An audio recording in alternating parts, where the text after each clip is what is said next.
தமிழ் வெல்லுமா வெல்லுமா வெல்லுமா அப்படி நீங்க நினைக்க கூடாது. நீங்க எல்லாம் வாக்களித்த வெல்லும். வெல்லுமா வெல்லாதா? வெல்லும். 2016 தம்பி பழனிவேல் 1500 வாக்குகள் போட்டீங்க. 1543 வாக்குகள் போட்டீங்க 2016 தேர்தல்ல. 2021 எவ்வளவு தெரியுமா போட்டிருக்கீங்க? அதே 5 ஆண்டுகள்ல 5883. எத்தனை மடங்கு வளர்ச்சி? 5 மடங்கு வளர்ச்சி. ஆமா, 10 மடங்கு வளர்ச்சி. மன்னிக்கணும், 10 மடங்கு வளர்ச்சி. எங்க போய் சொல்றோம்? நாங்க ஓட்டுக்கு காசு கொடுத்தோமா? இல்ல. கொள்கைகளை சொன்னோம், தத்துவத்தை சொன்னோம், மக்கள் எங்களுக்கு வாக்களிச்சாங்க. அதே போல 2024 நாடாளுமன்ற தேர்தலில் 19,000 வாக்குகளை அள்ளி கொடுத்தீங்க. வேட்பாளர் இதே வேட்பாளர் கார்த்திகா தான் வேட்பாளர். 19,000 வாக்குகளை அள்ளி கொடுத்தீங்க. கிட்டத்தட்ட 115 பேர் நாம் தமிழர் கட்சியை தேடி தேடி வாக்களிச்சிருக்கீங்க. 100 எத்தனை பேர்? 15 பேர் வாக்களிச்சிருக்கீங்க. இன்னைக்கு 2026 வேட்பாளர் கார்த்திகா நிக்கிறாங்க. வெற்றிக்கு நீங்க வாக்களிக்கணும் முதல்ல. ரெண்டாவது, இன்னும் வெற்றிக்கு எவ்வளவு தெரியுமா தேவைப்படுது? 30,000 to 35,000 வாக்குகள் வாங்கினா கீழ்வேலி சட்டமன்ற தொகுதி நாம் தமிழர் கட்சி வெல்லும். இதுதான் நிலை. ஏற்கனவே நீங்க 19,000 வாக்குகள் இட்டிருக்கீங்க. இன்னும் ஒரு வாக்கை சேர்த்து போட்டீங்கன்னா முடிஞ்சு போச்சு. நாம் தமிழ் கட்சி வெல்லும்பா. அப்படிலாம் சண்டையுமே படாதீங்க. நீங்க பாருங்க, இப்ப கார்த்திகா வேட்பாளர் பேச போறாங்க. பேசுறத பார்க்க போறீங்க. இவங்க சட்டமன்றத்தில் போய் பேசுறாங்கன்னா என்ன ஆகும்? எவ்வளவு திருட முடியுமா? முடியாது. இந்த மாதிரி ஒரு மாற்றத்தை தர போறாங்க. ஏன்னா ஏழை எளிய மக்கள் உங்க நம்மள போல என்ன போல உங்களை போல குடும்பத்திலிருந்து வந்திருக்காங்க. உங்க வலியும் வேதனையும் புரிஞ்சவங்க. புரியுதா இல்லையா? 17 உங்களுக்கு இனிக்குன்னு தெரியும். 17 சர்க்கரையை போட்டிருக்கான்னு ஸ்டாலின் மாதிரி சொல்லாம கேட்க மாட்டாங்க. புரியுதா இல்லையா? வயல்ல போய் நாத்து எடுக்க விட்டாலும் நாத்து எடுப்பாங்க. கரும்பு தோட்டத்துல போய் கரும்பு வெட்ட சொன்னாலும் அந்த சட்டையை உரிக்க சொன்னாலும் உரிப்பாங்க. ஐயா முதல்வர் ஸ்டாலின் உரிப்பாரா? அவருக்கு சிமெண்ட் ரோடு போடணும், கையில கிளவுஸ் போடணும், காலில் பூட்ஸ் போடணும், சிமெண்ட் ரோடு போடணும், காங்கிரீட் எங்க பார்த்தாலும் கொட்டி விடணும். அப்பதான் அவர் நடந்து போவாரு. இந்த நிலையெல்லாம் மாறணும். காவிரியில இருந்து தண்ணி வருதுங்க 2 ஆண்டுக்கு முன்னாடி. எல்லாம் நம்ம பூத்திட்ட போட்டு காவிரி தாய் வருகிறார் வருகிறார், நமது நிலத்தை பசுமையாக்க, விளைய வைக்க, நம்ம செழிக்க அப்படின்னு சொல்லி நம்மளாம் வரவேற்போம். காவிரியில் தண்ணி வந்துட்டா நம்மளாம் எத்தனை கிலோமீட்டர் போய் தஞ்சை வந்துட்டு அங்க வந்துட்டு பார்த்துருக்கோம். நம்மளுடைய விவசாய நிலம் விளைய போகுதுன்னு. இவரு போறாருங்க, தட்டை கொடுக்குறாங்க, பூவல்லி போடுங்கன்னு. தட்டை டீட்டு நிக்கிறாங்க, பூவல்லி போடுங்கன்னு. தட்டை வாங்கிட்டு போ அப்படின்னு போட்டாரு. இப்படிப்பட்ட ஒரு முதல்வர் இவருக்கெல்லாம் நீங்க வாக்களிக்கிறீங்க. எங்க அண்ணன் சீமானுக்கு நீங்க வாக்களிக்க மாட்டீங்க. விவசாயி மகன், விவசாய வீட்டுல இருந்து வந்தவர் சென்னைக்கு போனாரு பஞ்ச பொழைக்கிறதுக்காக. ஒரு மூட்டை மிளகா வித்து விட்டு 100 ரூபாய்க்கு வித்து விட்டு அந்த சந்தையில இறையாங்குடி சந்தையில வித்துட்டு போனாரு. அவர் படம் எடுக்க போனாரு. ஆனா இங்க உள்ள சூழ்நிலையை பார்த்தோன்னா எல்லாரையும் நம்பி நம்பி நம்பி ஏமாந்து ஏமாந்து ஏமாந்து கம்யூனிஸ்ட் கட்சியை ரொம்ப நம்பினாரு. கம்யூனிஸ்ட் கட்சி கையறைக்கிறவர்லாம் எங்க பார்த்தாலும் பேசினாரு. கம்யூனிஸ்டா இருந்திருந்தால் நாம் தமிழ் கட்சி தேவையே இல்லை. அவங்க கொள்கையில இருந்து அந்த சித்தாந்தத்தில இருந்து அவங்க வெளியேறிட்டாங்க. அதனால நாம் தமிழர் கட்சி தேவைப்பட்டுச்சு. முன்னாடி எல்லாம் கம்யூனிஸ்டா என்ன உங்களுக்கு நினைப்பு வரும்? கம்யூனிஸ்ட் கட்சினா போராட்டம் நடத்தும், மக்கள் பிரச்சனையை கேள்வி கேட்கும். இன்னைக்கு கம்யூனிஸ்ட் போராட்டத்தை மறந்துட்டு என்னைக்கு திமுக சேர்ந்துச்சோ, ஒரு தொகுதிக்கு 2 தொகுதியை சீட்டை வாங்கிட்டு 25 கோடி ரூபாய் காசு வாங்கிச்சோ, அதோட முடிஞ்சு போச்சு கம்யூனிஸ்ட். ஒரு நாடாளுமன்ற விதிப்படி, ஒரு தேர்தல் விதிப்படி நாடாளுமன்ற தேர்தலில் 70 லட்சம் ரூபாய் ஒரு கட்சி செலவு பண்ணலாம் ஒரு தொகுதிக்கு. ஆனா 2 தொகுதியை வாங்கிட்டு 25 கோடி ரூபாய் பணம் வாங்குது. எதுக்கு வாங்குது? அப்ப கம்யூனிஸ்டா இருக்கா இல்ல கட்சி நடத்துதா இல்ல கம்பெனி நடத்துதா? கம்யூனிஸ்ட் கமிஷனிஸ்ட் ஆயிட்டு, காலாவாரி ஆயிட்டு. அது ஒரு பாட்டிலே சொல்லலாம் கம்யூனிஸ்ட பற்றி. குயில புடிச்சு கூண்டில் அடைச்சு கூவ சொல்லுகின்ற உலகம், மயில புடிச்சு காலை உடைச்சு ஆட சொல்லுகின்ற உலகம், அது எப்படி பாடுமையா, அது எப்படி ஆடுமையா அப்படின்னு ஒரு பாட்டு வரும். அதே போல இன்னைக்கு கம்யூனிஸ்ட் திமுக கூட்டணி வச்சு காசு வாங்கி அது போராட்டத்தை மறந்துட்டு அது எப்படி போராடையா? போராடுன்னா ஸ்டாலின் வாயிலேயே குத்துவாரையா? அது எப்படியா போராடும்?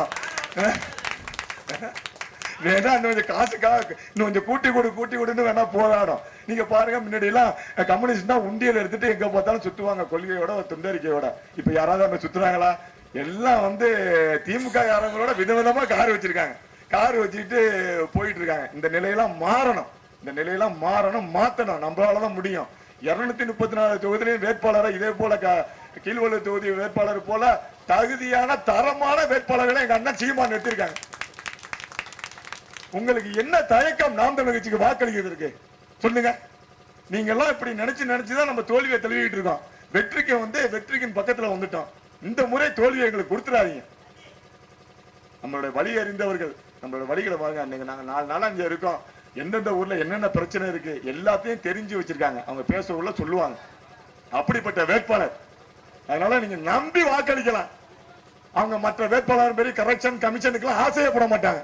நான் சொல்றேன், அவங்க பண்டாவதுல 200 மதிப்பெண்கள் எடுத்து மாவட்டத்திலேயே நல்ல ஒரு முதன்மையான மதிப்பெண்கள் எடுத்ததுனால அவங்களுக்கு கோயம்புத்தூர்ல ஒரு உயரிய கல்வியில அவங்களுக்கு படிப்புகிறதுக்கு மேற்படிப்பு படிக்கிறதுக்கு சீட்டு கிடைச்சிச்சு. மெரிட்ல அங்க படிச்சு அங்க நல்ல மார்க் எடுத்ததுனால ஜெர்மனியில ஒரு கம்பெனி அவங்கள வேலைக்கு எடுத்துக்கிட்டு, ஜெர்மனி தெரியுமில்ல உங்களுக்கு, ஜெர்மனி தேசம். நம்மளாம் போறதுன்னா சில இடத்துல போக முடியாது. அவங்க அங்க பணிக்கு போயிட்டாங்க. அவங்க வாங்கின சம்பளம் எவ்வளவு தெரியுமா? மாதம் 7 லட்சம் ரூபாய். ஜெர்மனியில 2019, 18, 20 அந்த காலகட்டத்தில் மாதம் 7 லட்சம் ரூபாய் சம்பளம் இருக்காங்க. அந்த நேரத்தில் ஜல்லிக்கட்டு போராட்டம் வருது. அந்த ஜல்லிக்கட்டு போராட்டத்தை ஜெர்மனியிலே உள்ள தமிழர்களை என்னை போல உங்களை போல உள்ளவங்களை எல்லாம் இணைத்து ஜெர்மனியிலே ஒரு போராட்டத்தை முன்னெடுத்திருக்காங்க. யூடியூப்ல தட்டி பார்த்தீங்கன்னா தெரியும் யார் இந்த கார்த்திகான்னு பார்த்தீங்கன்னா தெரியும். ஜெர்மனியிலே முன்னெடுத்திருக்காங்க. அது மட்டும் இல்லாம இந்த தமிழ்நாட்டில் இந்த போராட்டத்தில் ஈடுபட்டு இருக்க மாணவர்கள், இளைஞர்கள், நாம் தமிழர் கட்சிக்காரங்களை பார்க்கிறாங்க. அவங்களுக்கு தன்னால் கஷ்டப்பட்டு உழைத்து கிடைத்த பணத்தை அவங்களுக்கு அனுப்பி இந்த போராட்டத்தை வீரியப்படுத்துறாங்க. அந்த வீரியப்படுத்திய விளைவு தான் இந்த எங்க பார்த்தாலும் இந்த ஜல்லிக்கட்டு போராட்டம் பரவுது. அப்ப பாக்குறாங்க ஜெர்மனில இருந்து ஒருவர் உறுதியா அதை போராடிட்டு இருக்காரு. A1 பால், A2 பால் இதெல்லாம் பேசிட்டு இருக்காரு. அது யார் தெரியுமா? நமது அண்ணன் செந்தமிழன் சீமான் அவர்கள். அவருடைய கரத்தை வலுப்படுத்தணும், அவரை ஆட்சி அரியணையில் ஏத்தணும் அப்படின்னு சபதம் எடுக்கிறாங்க. அதனால ஜெர்மனியில இருக்கவங்களே நாம் தமிழர் கட்சியில உறுப்பினராக இணைஞ்சிட்டாங்க. ஏன்னா இணையத்துல இணையலாம்ல, அதுபோல உறுப்பினராக இணைஞ்சிட்டாங்க. இணைஞ்ச உடனே அவங்களால மறுபடியும் இந்த தமிழ்நாட்டோட சூழ்நிலையை பார்க்கும்போது, இந்த ஸ்டாலின், எடப்பாடியோட கொடுமைகளை பார்க்கும்போது, ஜெயலலிதாவோட கொடுமைகளை பார்க்கும்போது அவங்களால அங்க இருக்க பணி செய்ய முடியல. என்னடா ஜெர்மன் தேசம் இப்படி இருக்கு, நிர்வாக கட்டமைப்பா இருக்கட்டும், அரசியலா இருக்கட்டும், அப்படி இருக்கு. தட்டம்னா வந்து ஒரு பிறப்பு சண்டை தான் தட்டம்னா அடுத்த 2 செகண்ட்ல வந்து இறப்பு சண்டை தான் 2 செகண்ட்ல வந்துருது. அப்ப இப்படி நம்ம நாடு ஏன் அப்படி இருக்க மாட்டேது? ஏன் அப்படி ஊழல்ல எல்லா வளமும் இருந்து ஏன் இப்படி அயோக்கியத்தனமா இந்த நாடு இருக்கு அப்படின்னு நினைக்கிறாங்க. மனசை போட்டு குழப்பிக்கிறாங்க. அப்ப என்ன பண்றாங்க? வருமானத்தை விட இனமானம் முக்கியம் கருதுறாங்க. அதனால தான் 7 லட்சம் ரூபாய் சம்பளம் வாங்கினதை வேண்டாம் என்று சொல்லிட்டு தமிழ்நாட்டுக்கு வராங்க, கோயம்புத்தூர் வராங்க. இன்றைக்கு ஒரு சிறிய கம்பெனில பணி செஞ்சிட்டு இருக்காங்க குறைந்த ஊதியத்துக்கு. 7 லட்சம் ரூபாய் எங்க வந்து அண்ணன் சீமானனை பார்த்து தமிழ்நாடு முழுக்க சுற்றுப்பயணம் சேர்ந்து கொள்கை முழக்கம் பேசுறாங்க. பேசுறதை பார்த்துட்டு 2024 அண்ணன் நாகப்பட்டினம் நாடாளுமன்ற தேர்தல் வேட்பாளராக அறிவிக்கிறாங்க. 1,31,000 வாக்குகள் வாங்குறாங்க. நாடாளுமன்ற தேர்தலில் 3ஆம் இடம் பிடிக்கிறாங்க. இந்த 2026 சட்டமன்றத்தில் முதலிடம் பிடிக்க வைக்கணும். அதுதான் உங்கள்ட்ட மன்றாடி கேட்கிறோம். வாங்குறாங்க. மக்கள்லாம் அப்படியே அதிகப்படியா நீங்க நேசிச்சு ஓட்டு வாக்கு செலுத்துறீங்க இல்லைங்கள, ஆனா வெல்ல முடியல. அதனால நம்பிக்கை வைங்க. நீங்க வீட்டுக்கு ஒருத்த போட்டு குடும்பமா போடுங்க, நிச்சயம் வெல்லுவாங்க. அந்த வேலையை நீங்க செய்யுங்க. எங்களை சந்தேகமே போடாதீங்க. 7 லட்சம் ரூபாய் சம்பளம் வாங்கின இந்த வேட்பாளர் கார்த்திகாவா உங்களுக்கு ரோடு போடுறதுல கமிஷன் வாங்கிட போறாங்க? நம்ம பிள்ளைய படிக்கிற பள்ளியோடதுல கமிஷன் வாங்கிட்டு இந்த மேற்கூரை எல்லாம் இடிஞ்சு தலையில நம்ம பிள்ளை தலையில உள்ள போகுது. நினைச்சு பாருங்க. இந்த மருத்துவமனையை தரமற்றதா இருக்குமா? நினைச்சு பாருங்க. நாம் தமிழர் நீங்க நம்பி வாக்களிங்க, எல்லாம் நல்லா இருக்கும். நம்ம நாம் தமிழர் கட்சி இலவசம் எல்லாம் கொடுக்காது. இன்னைக்கு ஏற்கனவே 9.4 லட்சம் கோடி கடன்ல இருக்கு. இதுக்கு ஏன் நம்ம இலவசம்? நம்ம இலவசம் பெற வேண்டிய நிலை இல்லாத நாமே எல்லாத்தையும் வாங்கி சக்தியில மக்களை மாற்றிடும், பொருளாதாரத்தை உயர்த்திடும். அந்த வேலையை நாம் தமிழர் கட்சி செய்யும். அதனால நீங்க நம்பி வாக்களிங்க, அந்த வேலையை மட்டும் செய்யுங்க. இன்னைக்கு பாருங்க, இன்னைக்கு எது அரசு இலவசமா கொடுக்கணுமோ அதை கொடுக்கறது இல்ல, எதை கொடுக்க கூடாதோ அதை கொடுக்குது. கல்வி இலவசமா கொடுக்கணும், கொடுக்குதா? 5 வகையான கல்வி இருக்கு. ஏழைக்கு ஒரு கல்வி, பணக்காரனுக்கு ஒரு கல்வி, அவனுக்கு அது மேல உள்ள பணக்காரனுக்கு ஒரு கல்வி. நம்ம பிள்ளையோ என் பிள்ளையோ உங்க பிள்ளையோ படிக்கிறதுல மின்விசிறி இருக்காது, ஏசி இருக்காது. ஆனா நம்ம அதிமுக OS மணி ஒரு பள்ளியோடம் வச்சிருக்காரு, LKGக்கு 4 லட்சம் ரூபாய் பணம் கட்டணும். அதுல போய் பாருங்க எல்லாருக்கும். அறிவு வளர்க்கும் கல்வி வந்து அனைவருக்கும் சரியாக சமமாக இலவசமா இருக்கணும். இதை செய்ய போறது நாம் தமிழர் கட்சி தான். அதுக்காக நீங்க வாக்களிக்கணும். அறிவு எப்படிங்க, ஏழைக்கு ஒரு அறிவு இருக்கணும், பணக்காரனுக்கு ஒரு அறிவு இருக்கணும், எப்படிங்க நிர்ணயிக்க முடியும்? நாம் தமிழர் ஆட்சியில கல்வி எல்லாத்துக்கும் சமம். யாரா இருந்தாலும் சரி, அரசு அதிகாரி பிள்ளையா இருந்தாலும் சரி, அமைச்சர் பிள்ளையா இருந்தாலும் சரி, அரசு பள்ளிக்கூடத்துல படிக்கணும். அப்ப பள்ளிக்கூடம் எப்படி இருக்கும்? பள்ளிக்கூடமா இருக்கும். இதை செய்ய போறது நாம் தமிழர் கட்சி. இன்னைக்கு பாருங்க, நம்ம அப்படியே BE படிக்குது, ME படிக்குது, 15 லட்சம் செலவு பண்றான், 20 லட்சம் செலவு பண்றான், உள்ள போய் படிச்சுட்டு வருது, 8000 10,000 ஒரு ஹோட்டல்ல வேலை பார்க்குது. நம்ம எல்லாம் கடனை வாங்கி படிக்க வச்சுட்டு பைத்தியம் முடிச்சு நிக்கிறோம், மருந்து குடிச்சு சாவுறோம். இதான் இன்னைக்கு நிறைய இருக்கு வேலை இல்லாம. அதே போல மருத்துவம், இன்னைக்கு பாருங்க மருத்துவம், ஏழைக்கு ஒரு மருத்துவம், பணக்காரனுக்கு ஒரு மருத்துவமா இருக்கு. நம்ம வீட்டுல எல்லாம் உடம்பு சரியில்லாம போயிட்டுனா உடனே தஞ்சாவூர் திருச்சி போனோம்னா ஒரே நாள்ல 10 லட்சம் 12 லட்சம் பிடிக்கிறான். 3வது நாள் பாடியை வீட்டுக்கு அனுப்பி விட்டுறான். நம்ம இதே பள்ளிக்கூடத்துல படிச்சு நம்ம எப்படி கடங்காரனமோ அது மாதிரி மருத்துவம் பார்த்து கடங்காரனாகி செத்து போடுறோம். வட்டி கட்ட முடியாம, பணத்தை திருப்பி கொடுக்க முடியாம தூக்கு மாட்டி தொங்கி போடுறோம். இந்த நிலையெல்லாம் மாறணும். நாம் தமிழர் கட்சி ஆட்சியில வந்து மருத்துவம் இலவசம். அரசு அதிகாரியா இருந்தாலும் சரி, அமைச்சர் வீட்டு பிள்ளையா இருந்தாலும் சரி, மாவட்ட ஆட்சியரா இருந்தாலும் சரி, நம்ம ஒருத்தர் மருத்துவமனை எல்லாம் பார்க்கணும். அப்படின்னா மருத்துவமனை எப்படி இருக்கும்? மருத்துவர் விடுபடுக்க முடியுமா? தரம் இல்லாத மாத்திரை இருக்குமா? கரண்ட் இல்லாம போகுமா? ஜென்ரேட்டர் இல்லாம போகுமா? எல்லாம் தரமா இருக்கும். ஏன்னா உயிர் பயம் எனக்கு இருக்கும், உங்களுக்கும் இருக்கும், அமைச்சருக்கும் இருக்கும், அதிகாரிக்கும் இருக்கும். இதை செய்ய போறது நாம் தமிழர் கட்சி. இந்த நாட்டுல பாருங்க, கலைஞரையாக்கு உடம்பு சரியில்லைன்னா காவிரிக்கு போயிடுவாரு, ஜெயலலிதாமாக்கு உடம்பு சரியில்லைன்னா அப்போல போயிடுவாங்க, சோனியா அம்மாக்கு உடம்பு சரியில்லைன்னா லண்டனுக்கு போயிடுவாங்க. எனக்கு உங்களுக்கு உடம்பு சரியில்லை எங்க போனோம்? நம்ம ஒருத்தர் மருத்துவமனை போகணும். ஒருத்தர் மருத்துவமனை போறது ஒண்ணுதான், நேரா போய் நம்ம சுடுகாட்டுல போய் படுத்துறது ஒண்ணுதான். இதுதான் இன்னைக்கு நிலையா இருக்கு. இந்த நிலை மாறணும். இதுக்கு நீங்க நாம் தமிழர் கட்சிக்கு வாக்களிக்கணும். கல்வியும் மருத்துவம் குடிநீர் 3 இலவசம். இது 3மே கிடைச்சுன்னா நம்மளுக்கு என்னங்க செலவு? நம்மளுக்கு கிடைக்கிறத வச்சு நம்ம நிம்மதியா வாழலாம். என்ன செலவு இருக்கு சொல்லுங்க? 3 பிள்ளைல 30 குழந்தையோட பெற்றுக்கலாம். எந்த பிரச்சனையும் இல்லை.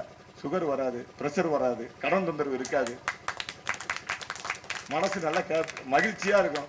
வருடத்துக்கு ஒரு முறை குடும்பத்தோட இந்த காசை சேர்த்து வச்ச காசை எடுத்துக்கிட்டு பிள்ளையோட அழைச்சிக்கிட்டு நம்ம ஊட்டி போகலாம், கொடைக்கானல் போகலாம், எங்காவது மன மகிழ்ச்சியா இருந்துட்டு நம்ம வரலாம். எந்த நோயும் வராது. நாம் தமிழர் கட்சி ஆட்சியில் இன்னொரு செலவு டெய்லி 2 கோட்டு போடுற ஆள் இருக்கு, 3 கோட்டு போடுற ஆள் இருக்கு, அதெல்லாம் இருக்கு. அதெல்லாம் தடை பண்ணிடுவோம். அந்த செலவும் இருக்காது. உங்கள்ட்ட கையில காசு பொருளும், எப்படி காசு பொருளதோ அதே மாதிரி உங்கள்ட்ட மகிழ்ச்சியும் பொருளும். அதனால நாம் தமிழர் ஆட்சியை நீங்க தாங்க. அதுக்கு விவசாய சின்னத்துக்கு நீங்க வாக்குகளை தாருங்கள், தாருங்கள், தாருங்கள். இந்த மாதிரி வேட்பாளர் இந்த கீழ்வடி சட்டமன்ற தொகுதியில் இதுவரை நிறுத்தப்படவில்லை. இந்த முறை பெரிய வாய்ப்பாக நமக்கு கிடைத்த பெரும் பாக்கியமாக கார்த்தியா அவர்கள் வேட்பாளராக வந்திருக்காங்க. அவங்க சாதாரண ஆள் இல்ல. எதுக்கும் ஆசைப்பட மாட்டார்கள். கமிஷனுக்கோ கரப்ஷனுக்கோ ஆசைப்பட மாட்டார்கள். அச்சுறுத்தியோ பயமுறுத்தியோ மிரட்டியோ அவங்களை வளைய வச்சிட முடியாது. அதுக்கு சாட்சியாக கடந்த நாடாளுமன்ற தேர்தலில் கீழ்வலூர் கடத்தல கம்யூனிஸ்ட் கட்சி எப்படி துண்டகானும் துணியகானும் ஓடுச்சுன்னு நீங்க அனைத்து தொலைக்காட்சியிலையும் பார்த்திருப்பீங்க. அதே போல அதிமுக கட்சி நாகப்பட்டினம் பத்தர் சங்க கூட்டத்துல எப்படி புறமதிக்கிட்டு ஓடுச்சு, அவங்க கேட்ட கேள்விக்கு பதில் சொல்ல முடியாம ஓடுச்சு அப்படிங்கிறது உங்களுக்கு தெரியும். அதே போல திமுக நாகப்பட்டினம் அபிராமி அம்மன் சன்னதியில அவங்கள்ட்ட வந்து பேசி வேட்பாளர் உட்பட எல்லாம் ஒண்ணாங்க. அதெல்லாம் நீங்க பார்த்திருப்பீங்க. புறமு ஆமா. அதே போல இப்ப சமீபத்துல சொல்லணும்னா தேவூர்ல நாங்க நீர் போர் கொடுத்துட்டு இருக்கோங்க. ஒரு கும்பாபிஷேகத்துல பக்தர்கள் வராங்க, வெயில் நிறைய இருக்கு, நீர் மோர் கொடுக்குறோம் பொதுமக்களுக்கு. இது ஒரு இயல்பு, புரியுதா இல்லையா? இது ஒரு இயல்பு. உடனே அங்க உள்ள என்ன பண்றாரு, திமுக 3 பேர் தான் அங்க ரவுடியா. தேவூர்ல 3 பேர் திமுக ரவுடி இருக்காங்க. அப்படியே வந்து ஆய் ஊய் நான் யார்கிட்ட வந்து சொல்றது, யாய் ஊயின்னு வேற என்கிட்ட சொல்லலாம். வேட்பாளர் இருக்காங்க, கொடுத்துட்டு இருக்காங்க. அங்கே வந்து அனுமதி வாங்கிங்களா, இது வாங்கிங்களா? இந்த செந்திலண்ணா இருப்பாரு, தேவூர் செந்திலண்ணா அங்க உட்கார்ந்தாரு, இங்கதான் இருக்காரு. அவர் வீட்டுல தான் போட்டுட்டு இருக்கோம். தனியார் இடம், நீர்மோர் கொடுக்கறதுக்கு பொது இடம்னா அனுமதி வாங்க வேண்டிய கும்பாபிஷேகத்துக்கு கொடுக்குறோம். தனியார் இடத்துல கொடுத்துட்டு இருக்கோம். அங்க வந்து அனுமதி வாங்கிங்களா, அது வாங்கிங்களா, இது வாங்கிங்களான்னு. இல்லைங்க தனியார் இடத்துல கொடுத்துட்டு இருக்கோம் அப்படின்னு சொன்னோம். சரிண்ணா அதோட போயிட்டாங்க. போயிட்டு அடுத்தது அந்த கிராம நிர்வாக அதிகாரி, வருவாய் ஆய்வாளர் ஆர்ஐ எல்லாத்தையும் அழைச்சிட்டு வராங்க. அழைச்சிட்டு வந்து உங்களை அனுமதியை காட்டுங்க, அதை காட்டுங்க, இதை காட்டுங்க அப்படின்னாங்க. கேட்டாங்க எதுக்கு அனுமதி வாங்கணும்? இன்னைக்கு மக்களுக்கு நீர்மோர் கொடுக்கறதுக்கு எதுக்கு அனுமதி வாங்கணும்? இவ்வளவு காவல்துறை நிக்குது, ஒருத்தர் வரல. ஏன்னா உங்களுக்கு சட்டம் தெரியும். இது எல்லாமே அந்த ஆரையும் அந்த கிராம நிர்வாகம் திமுகவுக்கு கைகூலியாம் வருது. வந்தோடனே கொடுத்த பேச்சுல எல்லா தொலைக்காட்சியிலையும் வந்திருக்கோம்.